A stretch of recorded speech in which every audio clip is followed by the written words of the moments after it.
Video দেখাবো, খুশি হয়ে যাবে। তো আমি অনেক এক্সাইটেড হয়ে আসলে গাড়িতে উঠছিলাম, কিন্তু পতেঙ্গায় গিয়ে খুবই হতাশ হয়েছিলাম, কারণ পতেঙ্গার পরিবেশের আগের মতো নেই, পুরোই চেঞ্জ। আর আমার নৈসর্গ অনেক বেশি এক্সাইটেড ছিল। আর চিটাগং শহরে তো সব দিকে পাহাড়, সবুজ।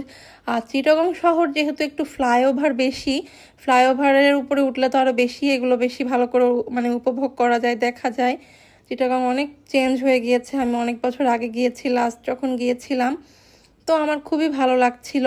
পথে আসলে সৌন্দর্য বেশি উপভোগ করেছি, কিন্তু সূর্য মামা খুব বেশি তপ্ত মানে ছিল, এত ডিস্টার্ব করছিল।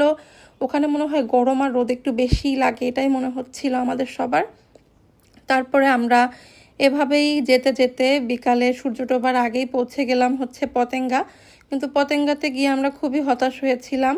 পুরোই গ্রামীণ মেলার মতো একটু পরিবেশ, কিন্তু ওখানে পরিবেশ ঠিক আছে, গ্রামীণ মেলা ভালো, কিন্তু এত বেশি ক্রাউড, এত ভিড়, এত পরিবেশটাও ভালো না। সব মিলে আমাদের ভালো লাগেনি। আমরা একটা পিকচারও ওখানে ক্লিক করিনি, জাস্ট একটু ভিডিও নিলাম। এখানে হেঁটে আমরা তাড়াতাড়ি দ্রুত 5 মিনিটের মধ্যে চলে এসেছি হোটেলে ব্যাক করে। তারপরে এই যে ওরা কিছু ফ্রুটস রেখে গিয়েছে, এগুলো দিয়ে সন্ধ্যার নাস্তা সারলাম। টাটা।